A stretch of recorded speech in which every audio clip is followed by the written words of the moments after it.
First ever factory outlet Mukunda jewelleries KBHP Somajiguda Suchitra Hanamkonda Kothapet Chandanagar Khammam. నమస్తే రమగారు. నమస్తే జయ. రమగారు, మనకి కార్తీక మాసంలో కార్తీక సోమవారాలు చాలా విశేషంగా పూజ చేస్తాం కదా, వాటి గురించి. కార్తీకంలో అంటే కార్తీకము ప్రత్యేకమైన మాసం కదా, మొత్తం అంతా ఉపవాసం ఉండే వాళ్ళు ఉంటారు, ఉండగలిగే వాళ్ళు, అది వేరే కథ. సోమవారాలు ప్రత్యేకంగా చెప్తారు. మామూలుగా సోమవారం అంటే శివారాధనకి అత్యంత ప్రధానమైన రోజు. అవును, ఈ కార్తీకమే శివారాధనకి ప్రత్యేకం. కార్తీకంలో స్నానం, దానం, జపం, తపం అన్ని ముఖ్యమైనవే.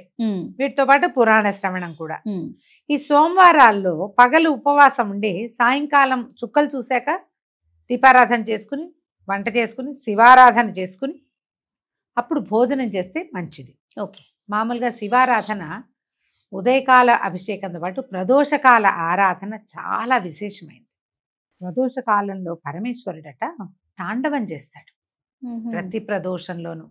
మనం ఈ ఉజ్జయిన్ లాంటి దేవస్థానాలకు వెళ్తే సాయంకాలము అసలు ఆ ఢమరుకాలు అవి మోగిస్తారు. అసలు చెప్పరాని ఉద్వేగం వచ్చేస్తుంది జయ, గుస్బంప్స్ వస్తాయి. అవునండి, ఆ బాగుంటుందంటే ఆ మధ్యలో కాహళం అదొక తమాషా సౌండ్, ఇట్లా తప్పెట్లాంటి ఇట్లా కొడతారు, చల్లుమంటుంది. ప్రతి సాయంత్రము ప్రదోష వేళ పరమేశ్వరుడు తాండవ వేళ ఆయనకి. ఆ సమయంలో అర్చన చేస్తే అత్యంత ప్రసన్నుడుగా ఉంటాడు పరమేశ్వరుడు అని చెప్తారు. ఓకే. ప్రదోషకాలార్చన విశేషం. ఇందులో మళ్ళీ చూడు శని త్రయోదశులు ఇవి మాస శివరాత్రి నాడు ప్రదోషకాలార్చన, ఇవన్నీ విశేషాలు. ఇవి ప్రత్యేకంగా దేవాలయాల్లో నందీశ్వర అభిషేకాలుగా రకరకాలుగా చేస్తారు. అయితే ఈ కార్తీకాల్లో ఏంటంటే ఇది జనసామాన్యంగా అందరూ చేసుకోవచ్చు. అవును, దీనికి విశేషంగా అది ఏదో చేయాలన్నది ఏం లేదు. మీకు కుదిరిందా ఉదయకాలం వెళ్ళటం, ఎక్కడైనా శివాలయంలో శివాభిషేకం చేసుకోవటం, రుద్రాభిషేకం చేయించుకోవటం, ఎక్కడైనా ఇవి చేస్తారు కదా మృణ్మయ లింగాలతో మట్టి లింగాలకి అభిషేకం చేస్తారు, సహస్రలింగార్చన అవి చేస్తారు. కుదిరితే 12 ఈ 11 ద్వాదశ ఏకాదశ రుద్రాభిషేకము జరుగుతుంది సోమవారం నాడు. ఏ దేవాలయంలో మీకు అవకాశం ఉంటే అక్కడికి వెళ్ళి అర్చన చేసుకోవటం. ఇంట్లో మీకే అవకాశం ఉండి ఇంట్లోనే శివలింగం ఉండి మీకు ఎవరైనా పెద్ద ఈయన వచ్చి అయ్యగారు వచ్చి చేసేది ఉంటే చక్కగా చేయించుకోవచ్చు. అది ప్రత్యేకమైన రోజులు కాబట్టి. ఓకే. లేదు మనకు అది లేదు ఇది లేదు, ఏం పర్వాలేదు, ఒట్టి ఓం నమ శివాయ దండం పెట్టుకోండి. పగలు ఉపవాసం ఉందాం. మీ ఇంట్లో ఒక చిన్న శివలింగం ఏదైనా ఉంటే 3 ఉద్ధరణలతోటి నమ శివాయ చెప్పుకుంటూ వెయ్యండి. స్వామివారి మీదకి నీళ్ళు సమర్పించండి. మేము పాలు, పెరుగు, నెయ్యి, తేనె, పంచదార, టెంకాయ నీళ్లు ఇవన్నీ నేను చేస్తాను. లక్షణంగా చేసుకోండి. ఓకే. పర్వదినాలలో ఏంటంటే సాంగంగా చేయటం ఎంత అద్భుతమైన విషయమో చెయ్యటం అంత అద్భుతమైన విషయం. అసలు చేయటం మానేయకుండా మీకు అవకాశం ఉన్నంత ఆరాధన చేసుకోండి. పగలు ఉపవాసం, ఆహార స్వీకారం లేదు. దాంతో పాటుగా ఎక్కువగా మౌనాన్ని ఆశ్రయించండి. సోమవారాల్లో మనం ఇవాళ ఖాళీగా ఉపవాసం వంటలేదు కదా అని బజార్ వెళ్ళటం, వంట లేదు కదా అని ఫ్రెండ్స్ ఇళ్ళకి వెళ్ళటం, ఇలాంటివి చేయకండి. ముచ్చట్లు, వినోదాలు ఉండకూడదు. విందులు ఎలాగూ లేవు, వినోదం వద్దు. వినోదం కాకుండా శివనామ స్మరణతోటి సమయం గడపండి. కాలం పొద్దుపుచ్చండి. మనకు నడవాలి కదా సాయంకాలం దాకా. శీతాకాలం వచ్చేసింది, 6 అయ్యేసరికి చీకటి పడేసరికి ఈ ప్రదోష కాలంలో దీపారాధన చేసుకోండి. ఓకే. 6:6 అయ్యేసరికి సూర్యాస్తమయం అవగానే దీపం పెట్టడం. ఆ సమయంలో ఓం నమ శివాయ అసలు ఒట్టి పంచాక్షరిని 100 సార్లు చదువుకోవటమే అద్భుతమైన ఫలితాన్ని ఇస్తుంది. కుదిరి ఆ సమయంలో మీరు ఏ దేవాలయానికైనా వెళ్ళి దీపం పెట్టుకున్నారా ఎక్సలెంట్గా ఉంటుంది, చాలా మంచిది. అవకాశం దొరికితే. ఓకే. మీరు ఉద్యోగస్తులు, అది మీకు ఛాన్స్ లేదు, అవకాశం లేదు, నామస్మరణ చేసుకోండి.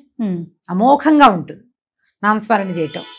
తర్వాత ఇంటికి వచ్చి మళ్ళీ ఒకసారి స్నానం చేయటము, అవకాశం మీకు ఆరోగ్యం సహకరిస్తే, లేకపోతే కాస్త కాళ్ళు చేతులు మొహం కడుక్కుని బట్టలు అవి మార్చుకుని ఒక మాట దేవుడి దగ్గర దీపం పెట్టుకుని దండం పెట్టుకుని ఏదైనా చదువుకున్నది ఏదైనా ఓళ్ళన్నా శివ పంచాక్షరి ఎన్ని ఉన్నాయో నామాలు. అవును, ఎన్ని రకాల స్తోత్రాలు ఉన్నాయి. మన లింగాష్టకం, బిల్వాష్టకం, లింగాష్టకం ఉన్నాయా. తర్వాత ఏమో శివమహిమ్న స్తోత్రము, శివ మానస పూజ, నమ్మకం చమకం కూడా చదువు. నమ్మకం చమకం ఆడవాళ్ళందరికీ ఎక్కడొస్తాయమ్మా, అవి నోరు తిరగద్దు. చమకాలు మగవారు చేయటము, పురోహితులు ఎవరైనా ఉంటే అవకాశం, మన దేవాలయానికి వెళ్తే అది కుదురుతుంది. మీరు అవన్నీ చదవక్కర్లే, ఇవి చదువుకున్నా చాలా ఇవే చాలా గొప్పవి. అవును, చాలా ఏమి ప్రభావవంతమైన పొట్టిగా పంచాక్షరి నమశివాయ అనుకున్నా చాలు. చేసి ఏదైనా చకచకా వంట చేసుకుని ఆ చేసింది స్వామికి నివేదన చేసి దండం పెట్టుకుని ఆ ప్రసాదాన్ని భుజించండి. ఎంత చక్కగా అయిపోతుందంటే కార్తీక సోమవారం 4 సోమవారాలు వస్తాయి. 4 వారాలు ఉపవాసం ఉండండి, సాయంకాలం పూజ చేసుకోండి. శివారాధన సులభంగా ప్రసన్నమవుతాడమ్మా శివుడు. అవును, పరమేశ్వరుడు ఐశ్వర్యకారకుడు మోక్షకారకుడు రెండుగా చెప్తారు. శివారాధన చేస్తే మీకేదో కోరికలు ఉంటాయి. మనుషులు అన్న తర్వాత మనకు ఎన్ని రకాలు ఉంటాయి. ఉద్యోగం కావచ్చు, సంపద కావచ్చు, ఇంకా ఏదో మన జీవితంలో ముందుకెళ్ళటం కావచ్చు.